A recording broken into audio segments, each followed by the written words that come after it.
I'm going to show you how you can make the most delicious, juicy and crispy pork belly using the foil boat method. Big thanks to KamadoJoe for sponsoring this episode. Of course, it starts with a piece of pork belly that I'm going to pat dry with a piece of paper towel, getting rid of as much moisture as I possibly can, especially on the skin side.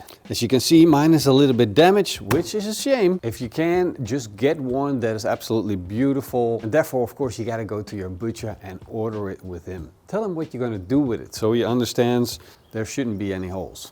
However, I'm not going to throw this away or anything. I'm just going to use it because it's going to taste amazing anyway. And for the next step, I'm going to take a chef's knife with a sharp point and I'm going to stick holes into the outside of the skin. I don't need big holes, I just need small puncture marks. These small puncture marks are basically going to be doorways. We need moisture to come out, we need fat to render down, we need the skin to get nice and crispy, bubbly. And for all of that, you're going to need those holes. And for the next step, we're going to start with flavorizing this piece of pork belly. And the Chinese do it best by cutting the pork belly side, the meat side, into big chunks. I'm not going to cut all the way through, I'm just going to go down about 2/3 of the way and then go into cubes wise. So we got big cube chunks. And then it should look like this. For the seasoning, I'll be using the PitmasterX Tweety barbecue rub. It's the closest thing to an Asian twist with a barbecue rub. Now, of course, I got the recipe for this written down on our website, or you can buy this at your local barbecue store. I'll put a link up there so you can make this at home yourself. I'm gonna sprinkle this onto the meat side, and I'm gonna make sure that I get it in between the cuts, so the flavor gets to penetrate the meat as much as possible. Now that we've got the seasoning part covered, it's time to focus on the next step. And therefore, you're going to need aluminum foil. Just flip your pork belly upside down on the aluminum foil, and then you're going to build a boat around the pork belly. Cut off a little bit if you need to, fold it up, and now you created a watertight foil boat. And what I want to do is just make sure that all of that room goes away, because I need this to also hold the next ingredient, which is coarse sea salt. Now I'm using coarse sea salt because it's going to be easier to remove afterwards. I don't want this to go to the side, so I'm going to put it in the center and then carefully, while holding the sides, putting it all the way to the outside. And I want a nice thick layer, of course. And what the salt's going to do is draw out the moisture from the pork skin, making it more dry. That's going to help later on in the process when we want it to get crisp and we don't need that moisture anymore. This is going to be the magic trick. Well, there you have it.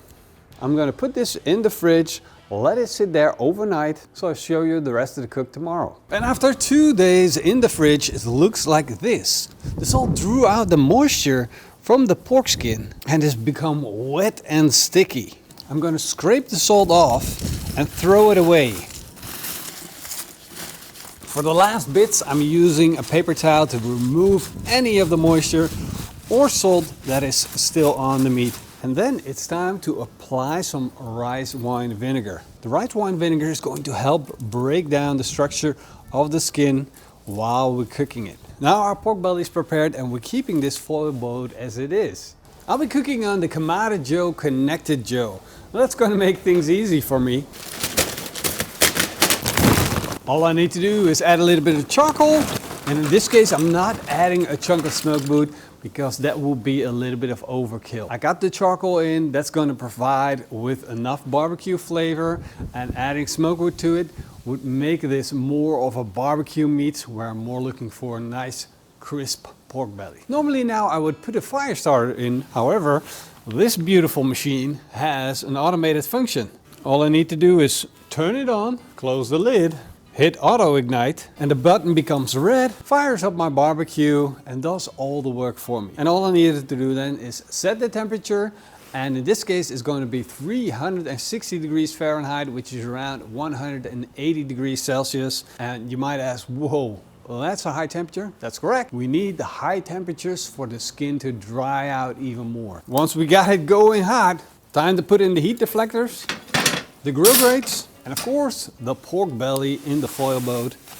It goes on, and then I'm going to close the lid. Now the cool thing with the pork belly is you're probably unable to mess it up. You don't have to worry about much, especially when you set it up with indirect. You got the aluminum foil set up, because you can cook pork belly to 65 degrees Celsius and way over. So there's a lot of space to cook with, because you got the fat, you can render down some of the fat, but not all the fat. The only thing that you have to worry about now is getting that skin crispy. So that's what we're going to do. We're going to let it sit in there, and then we're going to check back every now and then to make sure we get that skin nice and dried up. It's been almost 1 hour of cooking, and now we already hit the point where the temperature of the pork belly is around 90 degrees Celsius. Now the maximum temperature that I wanted is 92 degrees Celsius core temperature, but it's not fall apart tender. This is a point where I definitely need to stop cooking it, and as I look at the skin, then I can see that the skin has cooked enough. And this is an important part, because you actually have to cook the skin. So what I'm going to do is remove the pork belly from the foil boat,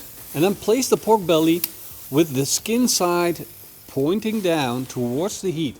So we're not actually grilling this piece of meat, we're just making sure that we have the heat that comes up from the bottom, from the charcoal, that is hitting that pork skin, which is going to turn it nice and crisp. But at this point, stay close to your grill, because you don't want it to burn. In about 10 minutes time, you can see that the pork skin is starting to crispen up. We got some bubbles here going on. We see that the skin is getting nice and fluffy. And in a couple more minutes, this is going to be done. Wow, look at that. That looks freaking good. And with this weather, I kind of need it, because it's a bit cold. Let's listen to that skin. Whoa. And look what the foil bowl did. We get the pork nice and juicy, not overcooked, and the skin is crispy. Let's cut this up, see what happens.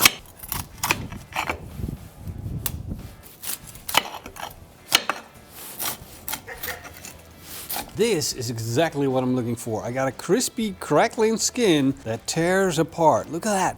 It just pulls off the meat. We got juicy, rendered down fat. We got flavor all over this pork. But now let's listen if we got that real crunch. And the real important thing about getting a good crunch is to look at this skin. And it needs to be almost tripled in size for it to be real crisp and enjoyable. Because there's also a hard crisp where it is crispy but not enjoyable. The skin needs to be cooked, the moisture needs to be out, and all you should have left is like, oh, I should be honest, a crispy chip. Whoa. Very good. You want to try some? Yeah. I have my mouth full. I want to keep eating. These are some big chunks. This is like my size type food. You got by the skin. Oh, you went straight for the soft part. The crisp is so good. The light. Pork belly is so amazing. You can change almost everything from something simple. It is so versatile. You know which rub I put on? Sweetie? You know, because you got sticky yellow fingers. Yeah. It's not gonna come off. I hope you guys enjoyed this video. See you in the next one. I know if you're looking for the recipe, we've written it down for you on the website, of course. Big thanks to your YouTube members, huh?